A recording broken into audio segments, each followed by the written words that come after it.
All right, so this is what we're doing. Sorry about that intermission. We'll cut it out. All right.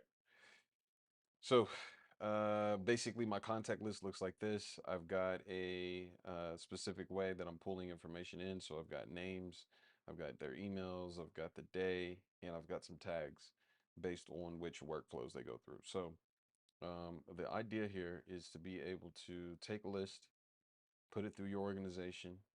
Um, I've got lists obviously for sale. I enrich them, all that good stuff. But you should be able to put it through your organization and see how people react to different methods of reaching them. So different traffic sources. So if you want to send an email, you want to send a text message, you want to call them. If you want to send them an ad, you should be able to, now that they're in GHL, you should be able to follow that entire customer journey. And as those paths become clearer and clearer, obviously you'll be able to use things like explorations in GA4 in order to shore up any concerns you have there. But the cool thing about it is you ultimately, this is where I was doing all the test filter data stuff. You ultimately have on your hands a full look at customer journey analytics. And so now you turn yourself into a person who can use, predictably, use data. And so now you're really actually data-driven marketing, right? Um, what I've noticed with a lot of the tools from Google Ads, we can look at Google Ads right now, actually. And so I haven't ever ran anything on this campaign. Um, but I've got a couple of lists that are starting to propagate and I want to get more. So I've got a whole bunch of leads that oh, they want me to log back in. 1 second.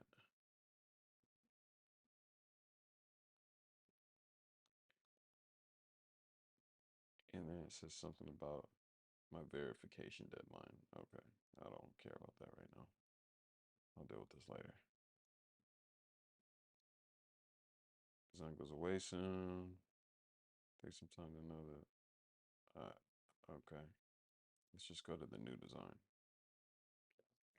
I really haven't even touched this thing, but we're about to get with it. So, where I care about is this section called tools. Assign keywords to add groups automatically. When to use each card. Interesting. Okay.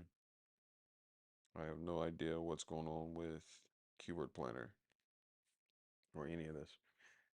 Anyways, data manager is probably where I need to be, and audience manager if I can find it. So, okay. How do I move this out the way? Yo, this is mad clunky. I don't like this, y'all. Okay, here we go. So I can add tags to GA4. I can add different products here. So we got data warehousing solutions. We got all kinds of stuff going on. And I've obviously got Zapier and GA4 linked here. You can see that I've got 4 linked.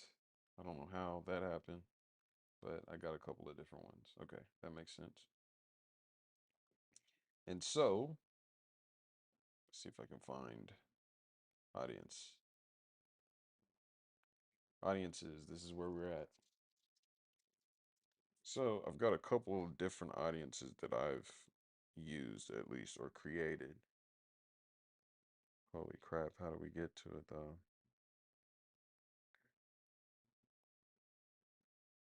We got assets as well.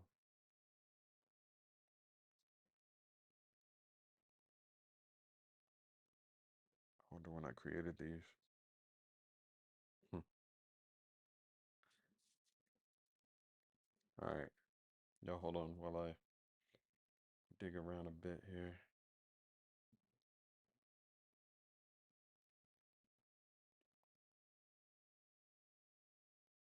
Let's go all time.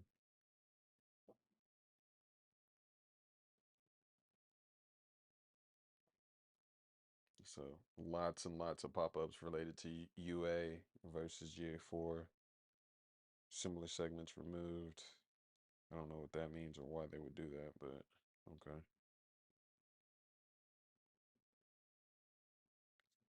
So we got some quick demographics going up. This is a campaign I ran, I want to say 2 years ago. It was me experimenting with data for the first time. Yeah, I'm not really sure if they're gonna show me what I want, but it's all good. Okay, so we got some preferences, we got some other stuff going on here. This is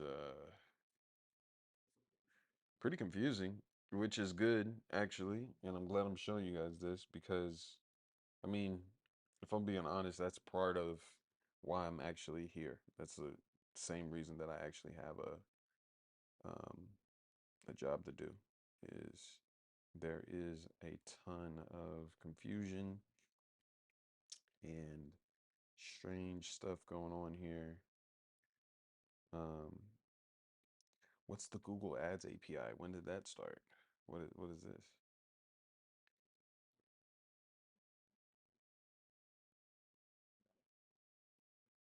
All right, well, let's take a look at it.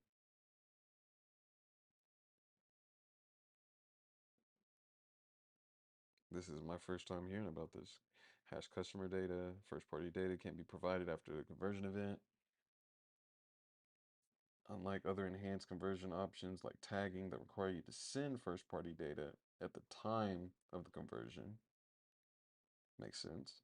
You can use the API to send hashed first party data up to 24 hours after the conversion event.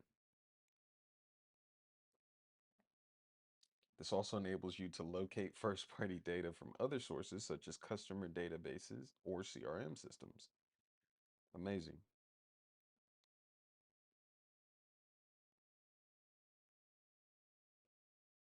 This is insane. I don't know when did this first come out. Let me do this real quick.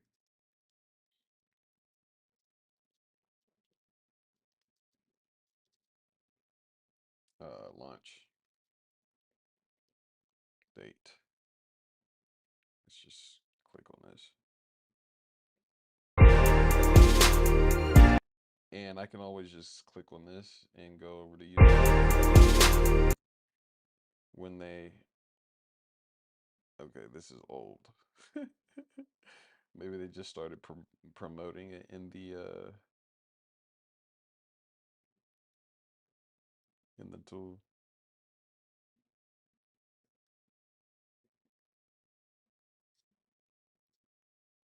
This dude said no. That's funny. Interesting.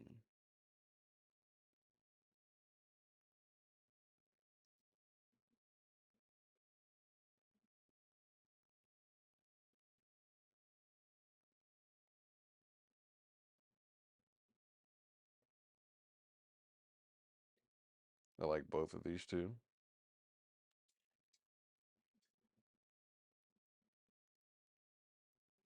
Annabelle's hanging out watching TikToks.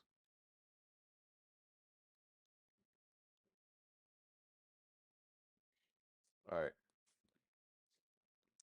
Let me hop back over to Google Ads. This is kind of cool. And so one thing that I'm also doing, I don't know if it's going to pick it up. Well, I know it's not, but so you see this entire section, I can take this and drop it into Claude, um, which is one of those large language models that's worth playing around with. So for me, I can go here,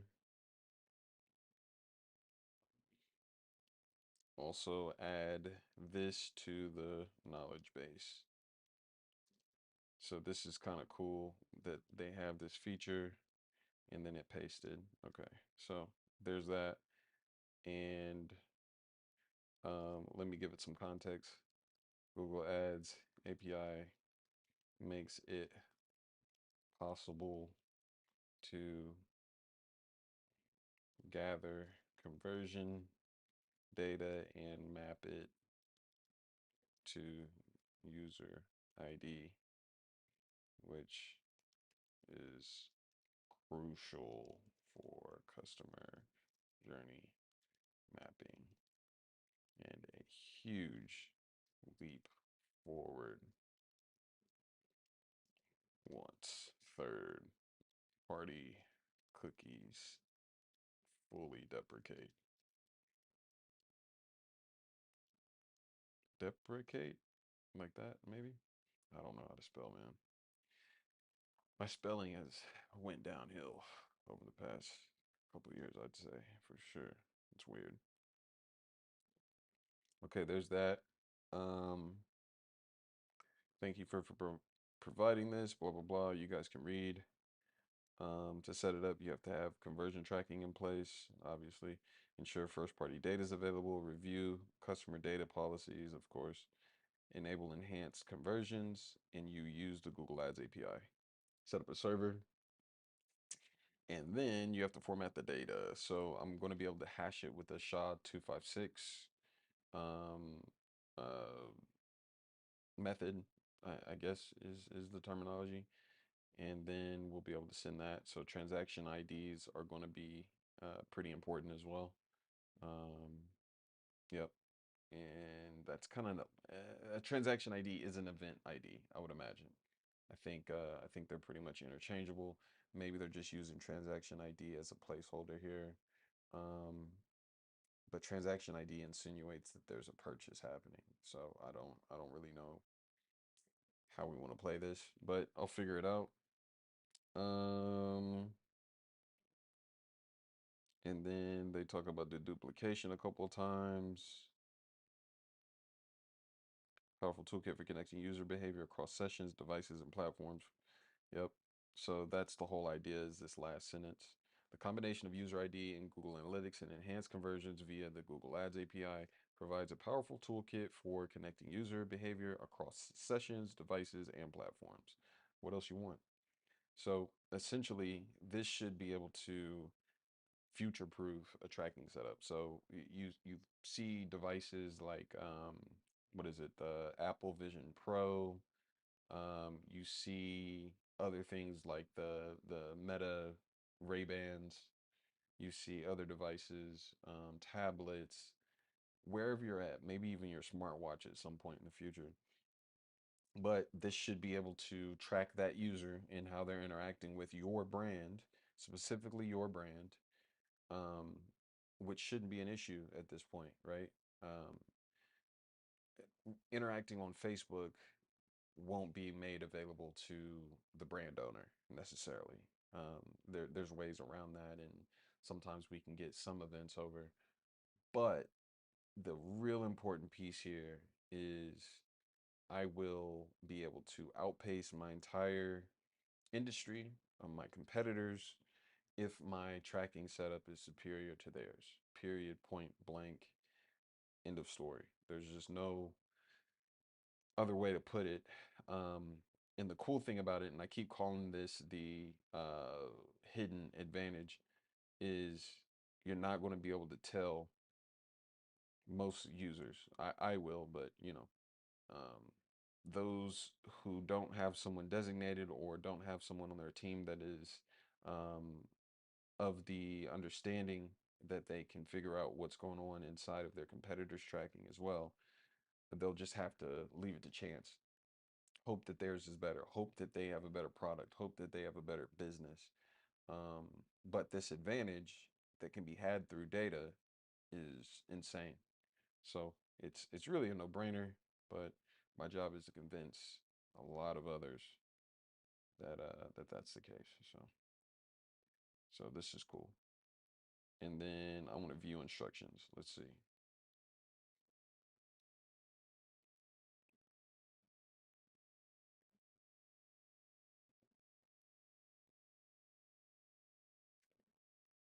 Using the API enables you to locate first-party data from a variety of sources.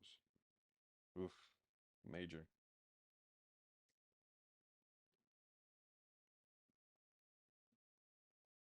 Oh my gosh. Yeah, this is crazy. So they're talking about conversion adjustments now. The process of sending enhanced conversion data is similar to other conversion adjustments with some key differences. Learn how to implement what's a conversion adjustment? Let's see. About conversion adjustments. Let me add this to Claude, obviously.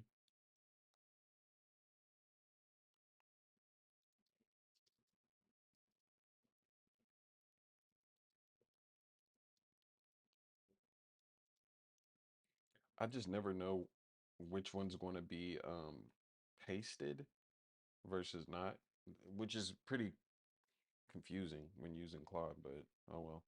All right, let's just read real quick. Customer typical conversion path ends after they convert, but this isn't always the case. Customers return retail purchases. They cancel reservations or perform actions that increase their value to your business. That's a weird sentence. To account for these changes in conversion value, you can adjust the value of a conversion after it's reported in Google Ads. Okay. So it's kind of like an offline conversion setup, is what it sounds like. When to use the adjustments. They can be useful if retract conversions that should no longer be counted. That's cool. Reduce, restate the value of the conversions when you receive partial returns for an order. Okay. Change the value of conversions based on customer lifetime value. Oof.